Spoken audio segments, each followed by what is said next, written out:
দলকে পুনর্গঠনে দেশে ফিরলেন বিএনপির ভারপ্রাপ্ত চেয়ারম্যান তারেক রহমান। ২০০৯ সালের পর দীর্ঘ সময় প্রবাসে থাকার পর অবশেষে দেশে ফিরলেন বিএনপির ভারপ্রাপ্ত চেয়ারম্যান তারেক রহমান। আসন্ন জাতীয় নির্বাচনকে সামনে রেখেই তার এই প্রত্যাবর্তনকে ঘিরেই রাজনৈতিক অঙ্গনে নানা আলোচনা শুরু হয়েছে। একদিকে দলের নেতাকর্মীরা তাকে ঘিরে নতুন আশার আলো দেখছে, অন্যদিকে বিশ্লেষকরা বলছে দলকে শৃঙ্খলায় আনা এবং জনগণের আস্থা পুনরুত্থান করাই হবে তার সবচেয়ে বড় চ্যালেঞ্জ।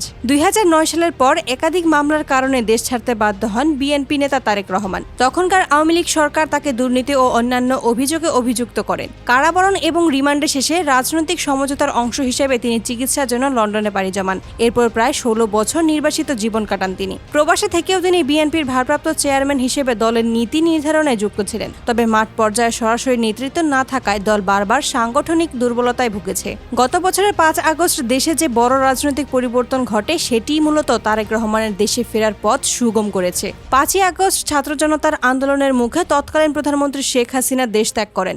এরপর বিএনপি ও ছাত্রদল মাঠে প্রভাব বিস্তার শুরু করে। বিভিন্ন বাসস্ট্যান্ড, সমিতি, এমনকি সরকারি টেন্ডার নিয়ন্ত্রণের অভিযোগ ওঠে তাদের বিরুদ্ধে। দল এখনো ক্ষমতায় না এলেও বিএনপি ও ছাত্রদলের বিরুদ্ধে চাঁদাবাজি, দখলবাজি এবং শৃঙ্খলার অভিযোগ ছড়িয়ে পড়ে।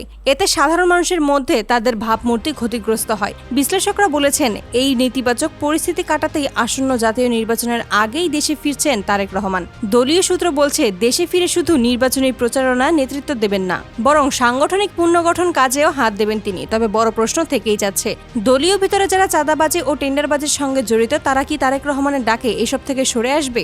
রাজনৈতিক বিশ্লেষকরা মনে করছেন, তারেক রহমানের সবচেয়ে বড় পরীক্ষা হবে দলকে শৃঙ্খলায় আনা এবং জনগণের কাছে বিএনপিকে গণতান্ত্রিক ও সুশৃঙ্খল দল হিসেবে পুনর্গঠন করা। তা না হলে শুধু নেতৃত্ব দিয়ে আস্থা পুনরুত্থান সম্ভব নয়। তবে বিএনপির ভেতরে নতুন উদ্দীপনাও লক্ষ্য করা যাচ্ছে। দীর্ঘদিন ধরেই নেতৃত্বহীনতার কারণে হতাশায় থাকা কর্মীরা এখন আশাবাদী। তারা মনে করছেন, তারেক রহমান মাঠে সরাসরি যুক্ত হলে দল আবারও সাংগঠনিক হয়ে শক্ত অবস্থান নিতে পারবে। সাধারণ মানুষের একটি অংশ অবশ্য এখনো সংশয়ী। তাদের প্রশ্ন, গত ১ বছরে যে অভিযোগগুলো বিএনপি ও ছাত্রদলের বিরুদ্ধে উঠেছে সেগুলো কি শুধু তারেক রহমানের নেতৃত্বেই দূর হবে, নাকি পুরনো অসঙ্গতি আবারও মাথাচাড়া দেবে? সব মিলিয়ে বলা যায়, তারেক রহমানের দেশে ফেরা বিএনপির রাজনীতিতে বড় ধরনের পরিবর্তনের সূচনা করতে পারে। তবে তিনি কতটা দৃঢ়তার সঙ্গে দলকে পুনর্গঠন করতে পারবেন আর দলীয় ভিতরের অসঙ্গতি কতটা নিয়ন্ত্রণে আনতে পারবেন সেটি এখন দেখার বিষয়। দেশের রাজনৈতিক অঙ্গন তাকিয়ে আছে তার পরবর্তী পদক্ষেপের দিকে।